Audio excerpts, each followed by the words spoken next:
Well, good evening, folks. Hope you're well. If not, get better quick. And that's an order. Well, what to talk about? I'm really confused, to be honest with you. Uh, when did I start to get confused? I got confused, I think, around about the age of 7. I've been confused a long time.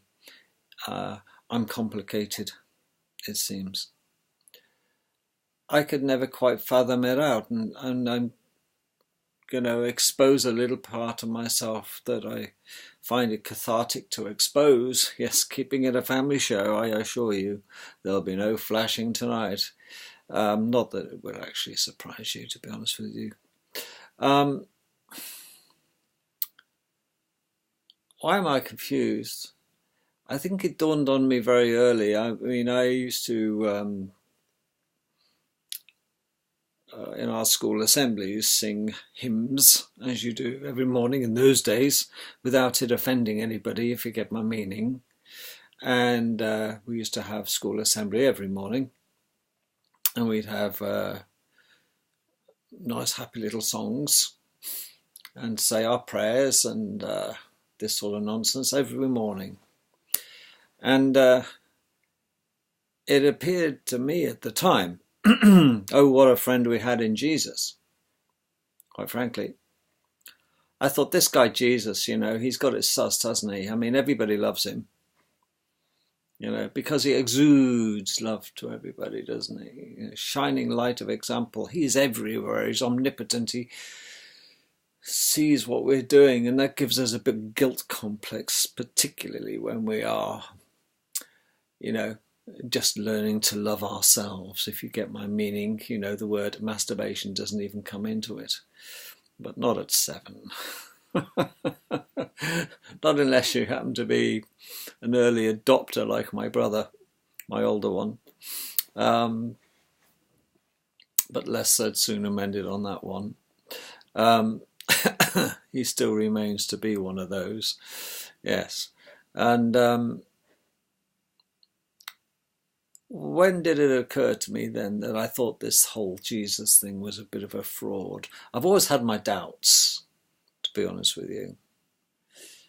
I could smell a rat very early on. I should have been a detective. I'd have put Morse to shame, or Sherlock Holmes. Sherlock Holmes, which I like watching very, very much. And anyway, I digress. Excuse me, it's been a terribly long day.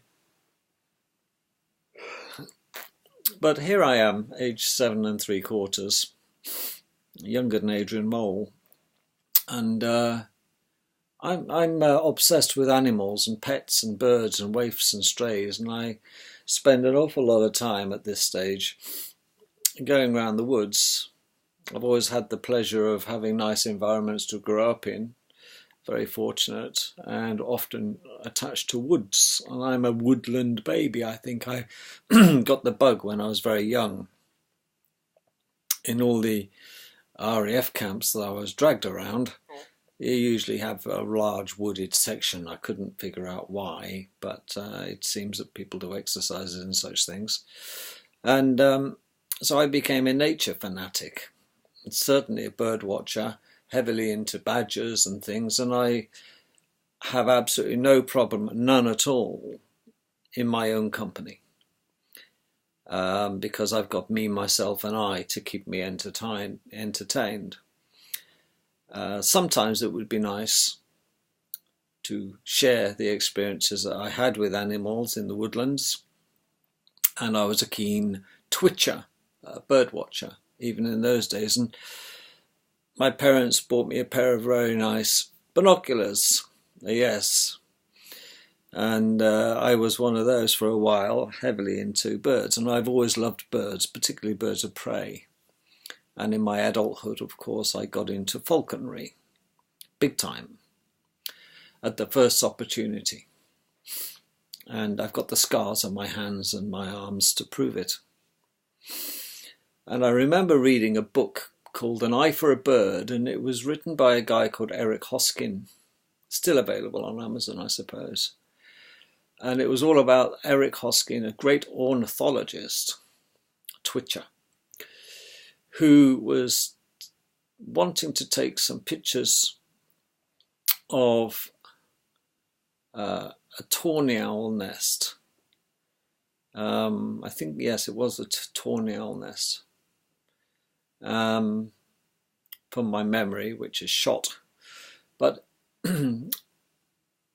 Eric Hosking wrote this book, An Eye for a Bird, for a very good reason, because it was his experience of losing an eye to the claw of a bird, an owl, that was defending its nest. And what happened was he got up to the tree and he looked into this hole, and face to face with the mother sitting on her chicks, keeping warm, and the bird took a swipe. And it, bad luck, but got him right in the eye. Good shot. It's a better shot than Eric Hosking's got on the camera anyway. And he stumbled and he lost that eye. It was irreparable. And he wrote this book about his experience. And that's a fascinating read. Great author. And I thought, well, oh, what a friend he had in Jesus, didn't he, Eric Hoskins? And this keeps reoccurring in my mind, that this Jesus guy's got a lot to answer for. If he's all healing, all singing, all dancing and forgiveness, he's not living in the same world as I am, and he's not about to sort the problems out. And I don't think he has much to do with miracles, to be honest with you. And I could smell a rat at this stage, then you'll understand that. And it made me start to think analytically, even at the 7, 8, 9-year-old, as to the ways that we're scammed. As a child, I felt like I'd lost a quid and found a penny, to be honest with you. I felt cheated, and I felt that they were lying. They were truly lying, all these people that go to church and praying and putting money in tins. And my parents never thrust religion down my throat. I knew I was Church of England because it says so on my birth certificate, but I was never baptised, thank goodness. In fact, only one out of my 4 other brothers was ever baptised. And I can't recall which one it was. I think it's my oldest one, actually, who's still kicking, fortunately.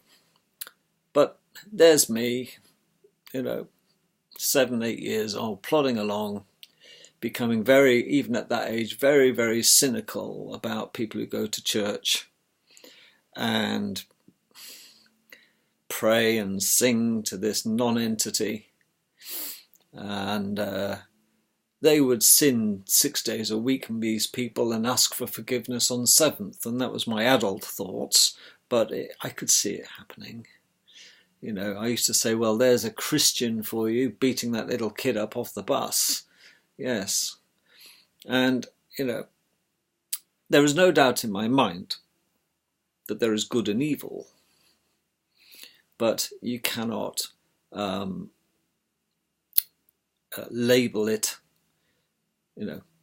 as Jesus and the devil. It just doesn't go for me. So I know there's evil in this world, and I know there's good. Okay, and you cannot be half pregnant. You either are good or you are evil, because if you harbour evil thoughts, you're well capable. But in a sense, that isn't really true, because I can think of some pretty nasty ways I'd like to be horrible and evil to some people I dislike in some situations. And yet I wouldn't do it, because I'm not a psychopath. But even at the tender age of 7 and 8, I could see that the world wasn't as advertised. It is brutal. And watching nature programs with the young Attenborough at the time, when you see animals killing one another, yes, I know it's for food and it's for survival. And the only other animals that kill out there for tribal reasons are baboons and certain members of the chimpanzees fraternity. Gorillas do not kill one another. They have fights, but they don't kill. Chimpanzees are quite violent and 8 times stronger than the average man. 8. They rip your arm off in a heartbeat, weight for weight, size for size, and not even no comparison. And at the end of the day, you think, well, yes, okay, I get it, good and evil. You cannot be half pregnant. You either are or you're not. And if you're harbouring evil in you, you are well capable of it coming up. And I recognise which side of the fence I fit on and are held within, and I am sure I am surrounded by a fence of good. What a relief. Because never in my life have I ever wanted to kill anybody, and I don't have such thoughts. I'd certainly beat somebody up, and I've been beaten up, and I've beaten people up. And but I would stop one short of killing and seriously hurting. I think it's abhorrent, and I don't like violence whatsoever. And that's, I suppose, why I went into the caring profession eventually. But it is a con, isn't it? Religion. And I've always thought it, even at a very young age, because even nature is violent. And if it is all, the Creator is all loving and all this, why would it make animals dependent on the flesh of other animals? You know, some animals are flesh eaters, for sure. But that means that you have to kill or eat the dead. Well, we're not into eating dead that's been, murdered. We are, though, aren't we? We are into eating the dead because we livestock and animals that have been killed. So that really is a form, isn't it, of eating the dead. It doesn't matter, and it might sound abhorrent if you talk about eating humans that are dead, but it's just as arbitrary, is it not, of eating a dead cow or a dead sheep or a pig or a chicken. Now, I am not a vegetarian. I can see the attraction, but in my view, folks, we need the protein. And humans are actually carnivores. And yet, many of us choose to be vegetarian. I am not one of them.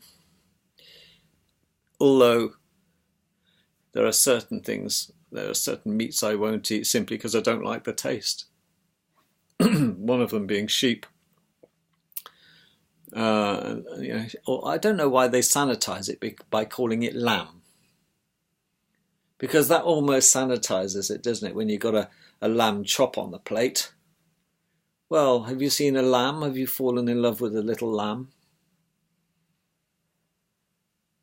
You know, I love sheep. I think they're terrific animals. But I wouldn't eat a goat. I wouldn't eat a sheep, a lamb. Not at all. But, you know, and I generally don't eat red meat. I just prefer chicken. What's that got to do with the slice of bread? I know you're asking.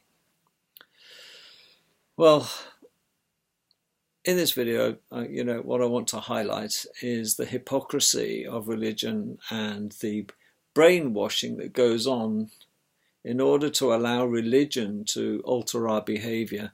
And it alters our behavior subliminally more often than not.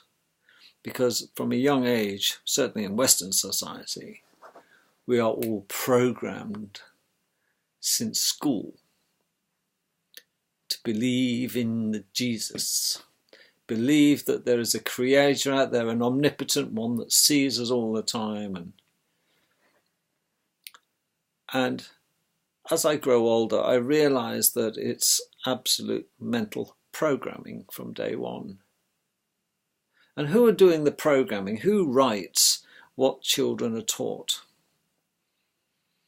Because In my time at school, attending assembly was compulsory. There's no getting out of it, my old son. You're going to assembly and I'll see you after assembly. Assembly was the big thing, but they must get the brainwashing in. They do it regularly just to keep it topped up. And they try to get this, put the fear of God into you. And, well, it separates those that are psychopaths and those that aren't, I suppose, because only a psychopath would dismiss such a thing about good and evil, because psychopaths don't know they're evil. It's normal for them. The difference between a sociopath and a psychopath, of course, is that sociopaths do not generally, rare indeed, kill their victims. Psychopaths will. Okay. Cats are generally psychopathic, and they terrorize their victims, their prey. They play with it almost to the point of exhaustion. They will damage it so it becomes disabled, and they get great pleasure and fun out of terrorizing a little creature like a baby bird or a mouse or a rat for the bigger cats, until such times as they get bored, and then they'll kill it. That is psychopathic nature. It truly is psychopathic nature. And I'm not a great fan of cats. We've had pet cats in our family, but the reason I don't like cats, quite frankly, is that they do this terrorism bit. They're utterly selfish. They truly are. They purr, they creep around you only when they want something. And they don't want to be fussed if they don't want to be fussed, and if they don't want to play, they won't play. And they can often bite the hand that feeds them if the mood so chooses. So cats, I'm not a great fan of cats. They are semi-tame as far as I'm concerned. Even domestic cats are semi-tame. There is one particular breed of cat, if I was going to be forced to have one, that I would actually tolerate, and that would be a ragdoll cat, which are more like puppies and very tolerant and very forgiving and loving. But they are house cats, and they seem to be bred to be lethargic, lazy gits who love a fuss. My kind of cat. But I've been a doggy person all my life, and I remain so. No disrespect intended towards those who are cat lovers. Please forgive me. But on occasions I am more to be pitied than scorned. But the more I look around at this world after my 57 years behind me, the more I realise that our schooling is supposed to be for our education, and it isn't. It's for our programming.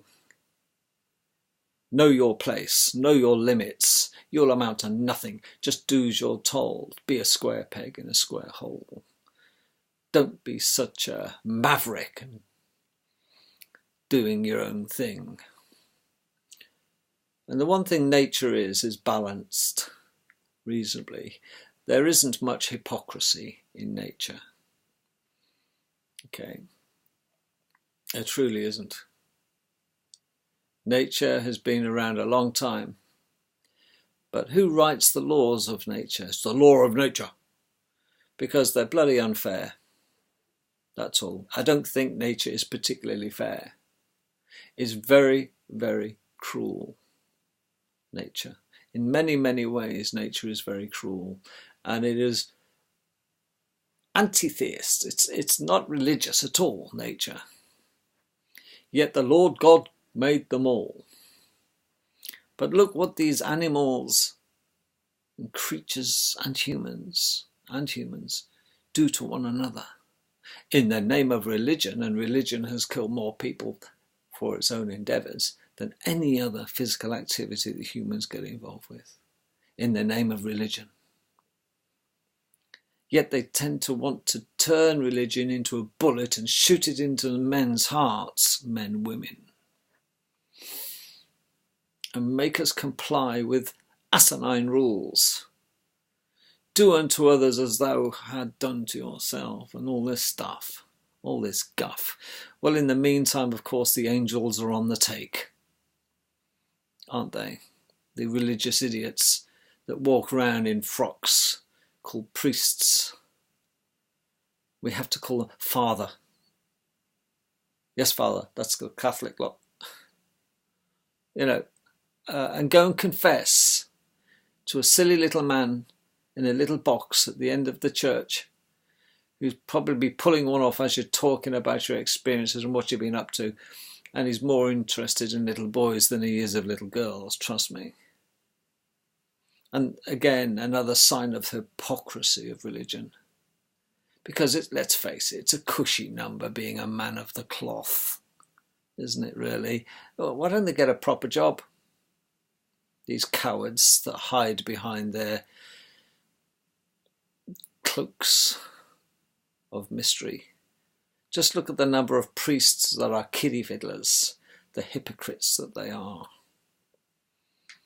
And yet these are supposed to be the men of God. And now we've got female priests, for Christ's sake. It's a joke, this bloody nonsense about equality, and this is just going a crazy world. You'd be lucky to call yourself Mr. or Mrs. or Miss now. Soon it'll have to be Ms. or some other stupid name because of transgenders coming in. And all this is quite deliberate. It's all about look into my eyes, I tell you, programming and programming and programming.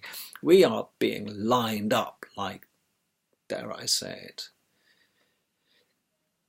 pigs in a slaughterhouse for what is coming towards us at 100 miles an hour. And yet our children at school don't have to attend compulsory assemblies anymore. Come on, kids, in you get now. Hey, what are you doing in the corridor? Get in class. And they started to knock assemblies on the head, Monday to Friday, every morning before school begun, before the lessons began. You had to go to assembly. But no, it might offend, you see. You can't have a homogenized school of everyone in the school into morning assembly, where the head teacher would read out key points about what's happening today or tomorrow or next week or this week, on what school we're going to take on in a rugby or football, and giving awards. Oh, it's got to be so homogenized now. It's not worth the trouble, is it? So they get rid of assembly because we can't have our ethnic brethren and those surrounding us now being offended by singing songs to our Jesus. Well, there we are. The world is going down the shitter, folks. It truly is. And if there's ever a time I wouldn't want to be born, it is right now. But you see, the sad thing is, they'll get taught the same old guff in primary school and infant school, won't they? They'll get taught about Jesus. The Brits will. Well, much of the world is Christian. We'll get told that you can nail someone to a cross and stab them in the liver to make them speed up their death. And yes, they will go to heaven and they rise again after being buried, and yada, yada, yada, the old Christmas story, the crucifixion story. And then I could sense that something was wrong, because every other country had their own version of religion. Well, who's right? Well, how about this? They're all wrong. Because I often wonder what this world would be like without religion. No religion. And one world common language. But by don't, you see, you cannot control people on that quantity in that way. You have to get there, you have to separate them by borders, because you don't want them having the same borders, language and culture. You truly don't, because you have to make an enemy. Because how can you have sacrifice? How can the Satanists of this world have sacrifice to their leader if we all get along? The problem is human nature isn't very nice, is it? Because we have a dark side. We do. We have, whether we have to choose whether we're born psychopaths or we're not. And what it does, it creates the divide. Religion creates this big divide. If there is no religion, we would find something else to fight about. And that something else, of course, would be territory and borders. Because there are many countries in the world where they speak pretty good English, good enough to get by. But then some are speaking German, some are speaking French, some are speaking Afrikaans. And it's just management. And there's, the elites at the top know the game. They know the score.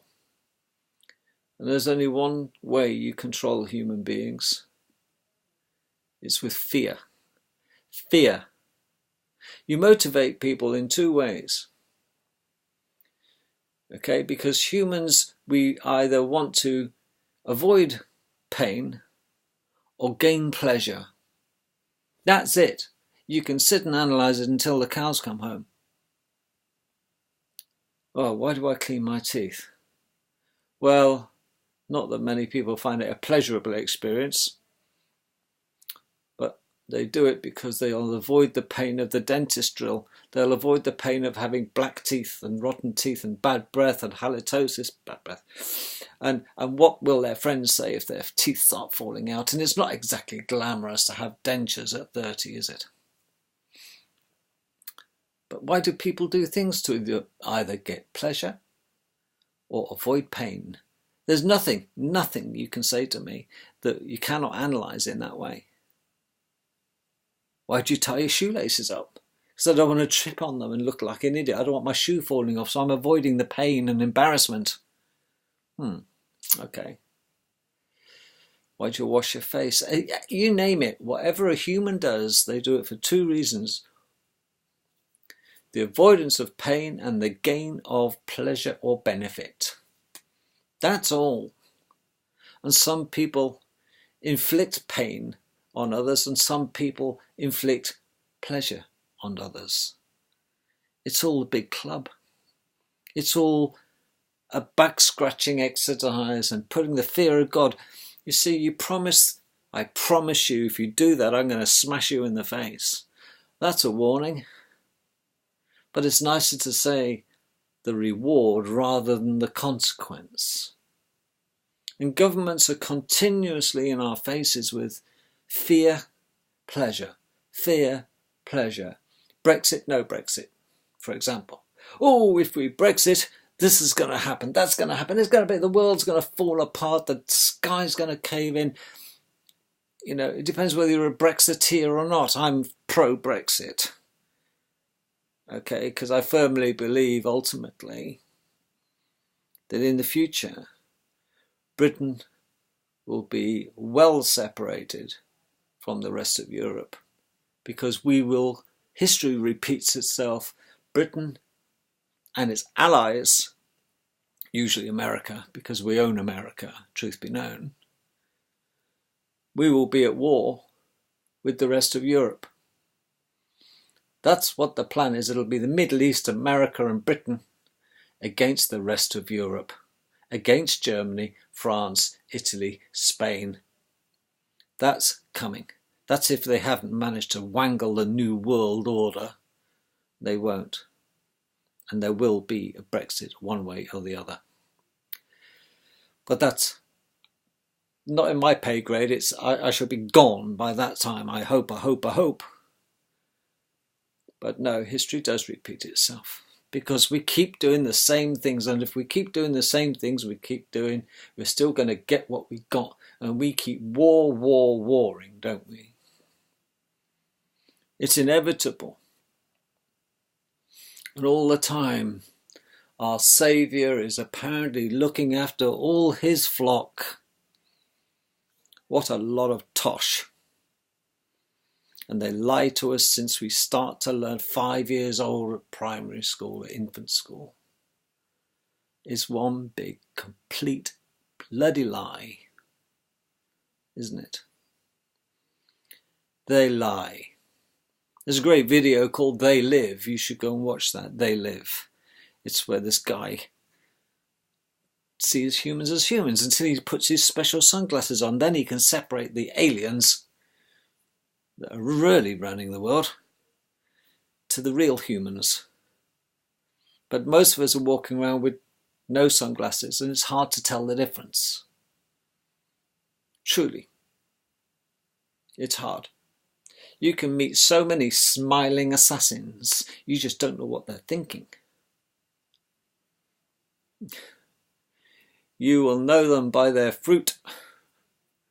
Isn't that what they say? You will know them by their actions. Not always. See what happens. So, this nonsense that we're all born is the only real truth in this world, from what I understand and what I gather, is nature. Because nature doesn't lie. And nature isn't the great pretender. Nature makes mistakes. We have deformities. But they're honest mistakes. And in the animal world, there's a rule of thumb. Survival of the fittest.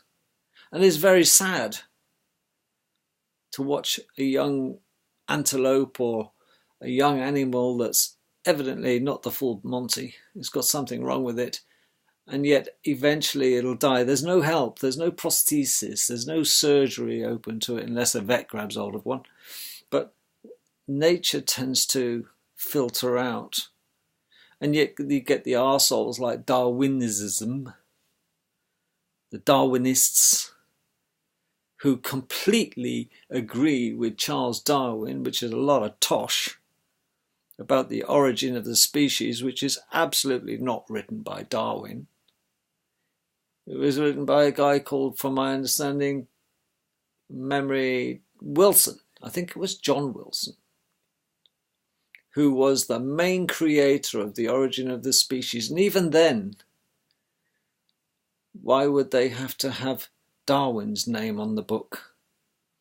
Well, Darwin came from a very, very, very, very, very wealthy family.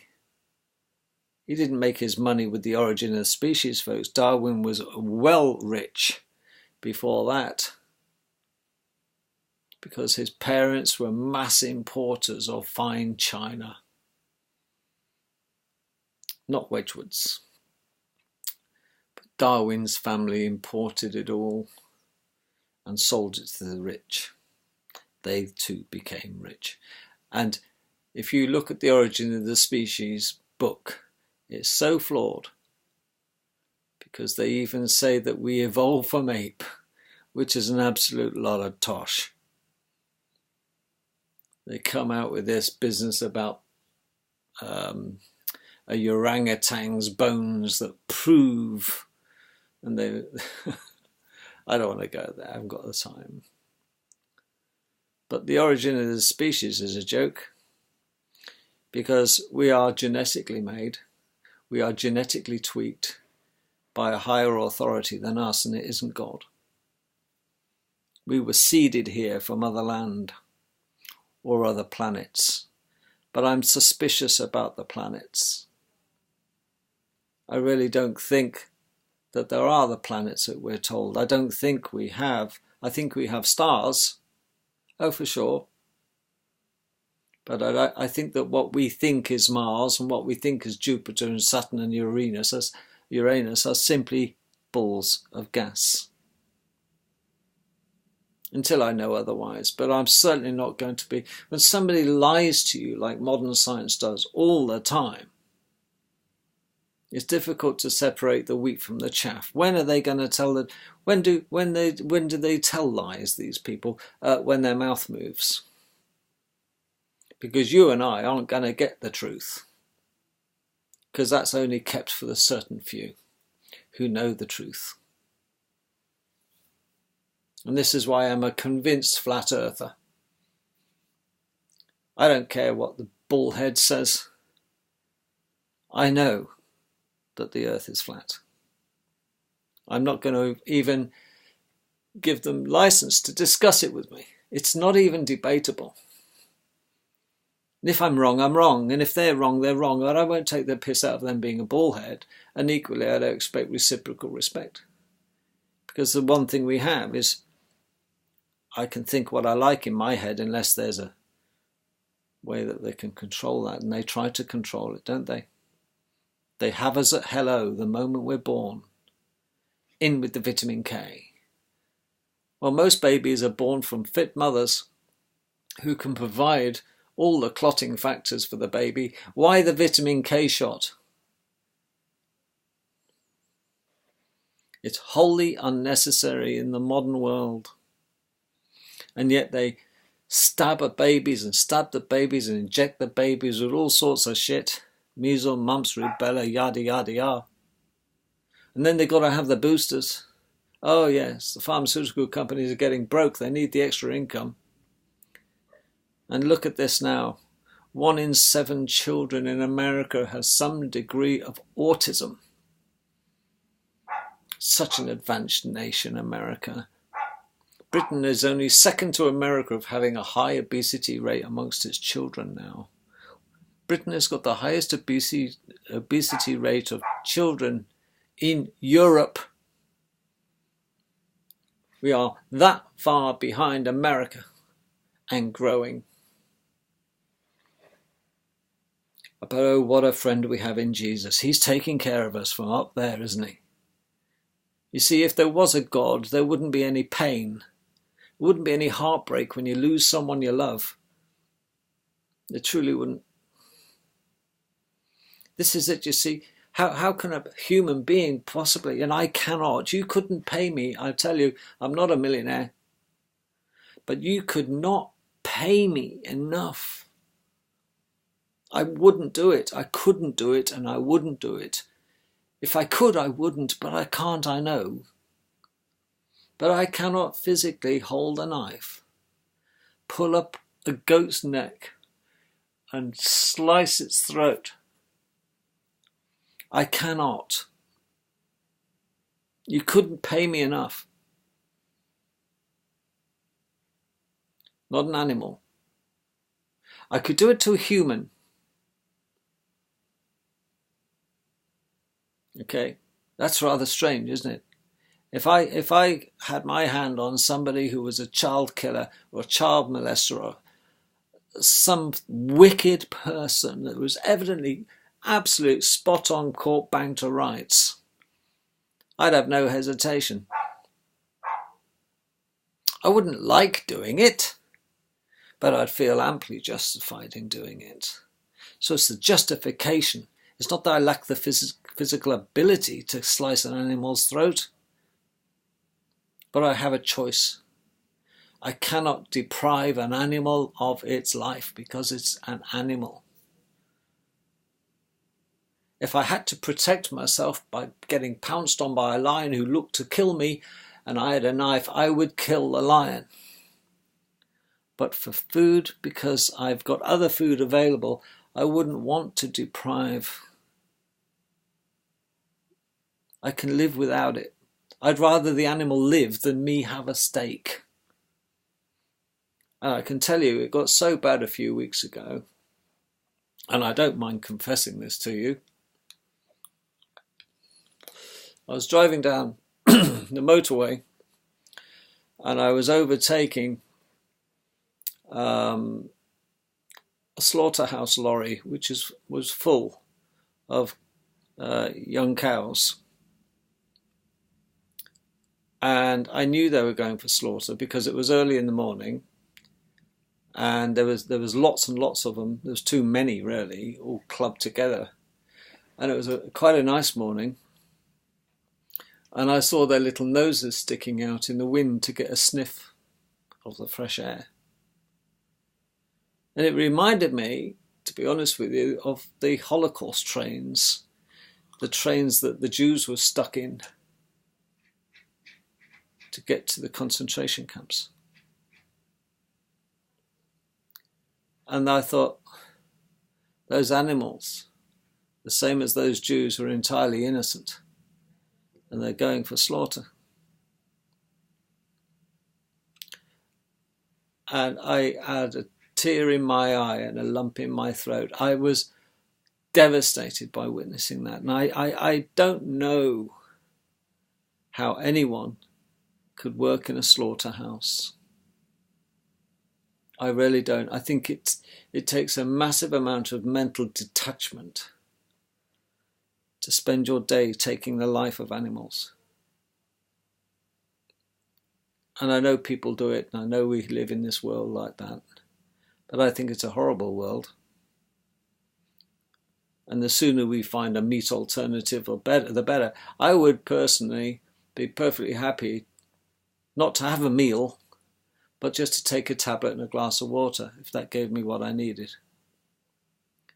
But I don't know. I have no idea how people who do halal slaughter, for example, physically take a knife, look at an animal, and kill it. I can't do it. Call me a wimp, but I can't do it. Not a warm-blooded animal. No way, no way. Not an animal that loves its babies and feeds it milk and cares for its young. I can't do it. Because that animal, by caring for its young, is displaying to me it has the ability to love. And I cannot kill something that has the ability to love. Because that is that. Fish, I can kill fish. Because they lay their eggs and they bugger off. They just procreate for the sake of the species, not for the sake. They don't care for their young. Some animals, some fish do. Guppies, not guppies, I think it's the cichlids.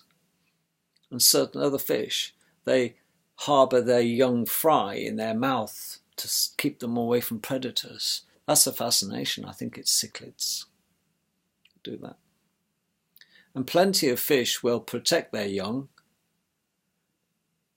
but the ones that do the big protecting are the whales and the dolphins, aren't they? A young whale will stay with its mother for a long time, up to 8 years from my understanding, and dolphins, it's wonderful to see the little baby being played with by the parents. And yet the Japanese corral dolphins in their harbour, not Pearl Harbor this time, you'll be pleased to know, and they decapitate the dolphins and leave their heads bobbing around in the sea, and they take their bodies by the 100 out of our oceans. And who gave them the right to do that? These are our oceans, not the bloody Japs. I don't eat whale meat, and yet we slaughter hundreds and hundreds of whales. For what? A warm-blooded creature that loves its babies. Where's God when you need him? To stop this nonsense and stop us thinking like this. I'd be impressed. People say, oh, he's a turned person. He is, that bloke. He's found Jesus. He's found religion. He's found... Well, that's no accolade, because there's plenty of religious people that are utter bastards in the name of religion, are well capable of casting you down to the depths of hell if you upset them. Religion, it's a joke. No. thou should not kill is absolutely right. There's plenty on this earth, folks, that we could propagate that would feed a nation without the need for killing one another and killing living things like warm-blooded mammals. I used to read a lot of Gerald Durrell books. One of the greatest, of course, is My Family and Other Animals. I could devour those books by the hundred if he'd written hundreds. Wonderful, wonderful books as a naturalist. I was thinking about becoming a naturalist, but the problem is there ain't much money in it. I had to get a job, like we all do, just over broke, J-O-B, where they pay us just above the revolution level. Unless we, in case we rebel and find out what's truly going on. If you really want to see the facts of life, watch David Attenborough's Blue Planet series, and then you'll realize what a mess human beings are doing to this world. Animals aren't. It's their planet as much as ours. What gives them the right and us the right to just have this arrogance to think that we run this world? We don't. We're guests. We have no more claim on this world than the animals or the fish. None. And yet we self-promote ourselves as the most important species. No, we're the most ignorant species. We are a repellent, warmongering, killing, psychopathic species, for the most part. And those that truly, truly love are the ones incapable of killing anything because they can. They hunt, they go fox hunting, they go shooting the shit out of a little pigeon with a 12-bore, these brave men, that if they're in real combat man to man, they'd be shitting themselves. But they're okay to blast a hole in the side of a deer with their triple whammy guns in America and the UK. The Queenie's happy going round even shooting rabbits.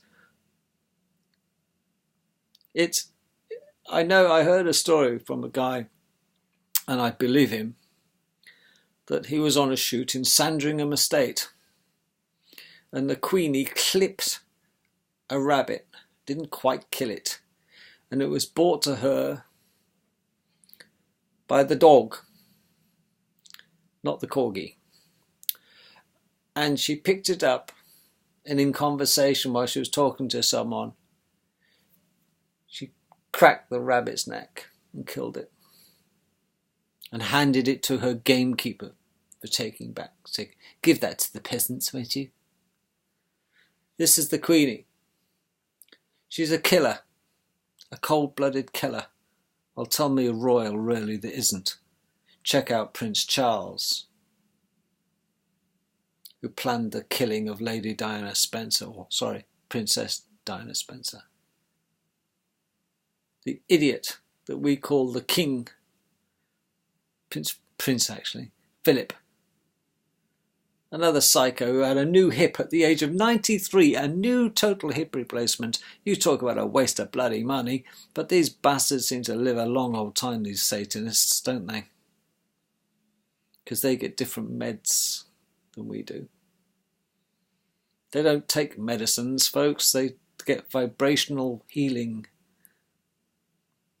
They have alternate therapies that are not available to you and me because we don't know about them. Well, we do know of them, but we don't have access to them. They have access to medicine that is hundreds of years ahead of what we've got available to us peasants. They need to treat us like this because they can't have too many of us living to a ripe old age, you know. The slaves get worked to death. They want to downsize the world's population, don't they? To 500 million. That means 3 out of 4 people, folks. This is the agenda, and do you know what? They'll do it. If we don't wake up and realise Religion ain't going to save you. Praying to God is not going to save you from these lunatics, these raging psychopaths who want the world to themselves.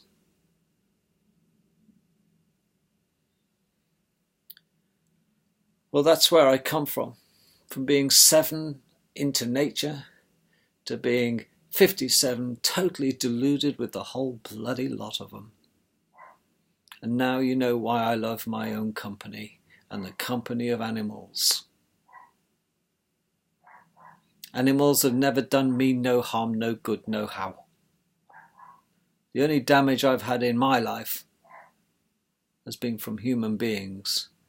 99% of the time, notwithstanding the occasional dog bite or falcon scratch. You got to learn who your friends are.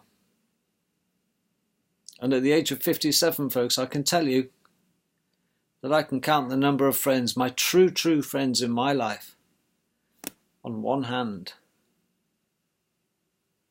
The rest of those I know are purely acquaintances, and that suits me down to the ground. So they can keep the halal meats and the justifications for feeding the world. But the animals are suffering. Vets are on the take, these hypocrites that insist on injecting animals with unnecessary vaccines because there's cash in it. There's cash in it. Booster, had the dogs had the boosters, had the dogs had the boosters. They don't need a bloody boosters. The titer test shows that my dogs do not need a booster. So up yours with your stupid reminders, which I get in the post regularly. Another scam, these hypocrites. Doctors, for the most part, hypocrites. Drug-dealing hypocrites. Vets, drug-dealing hypocrites who supposedly care for animals by insisting that the animals are poisoned by unnecessary inoculations because it's the bottom line for their business. The hypocrisy on this world has got to be satanistic in nature. And there's one trait in a human being I cannot stand. Double standards. Says it all, doesn't it? That's enough of my little rant. I'm off to go and get a cocoa and have an early night. Love you all. Take care, folks. And remember, we don't all have a friend in Jesus. Ask the animals who they pray to.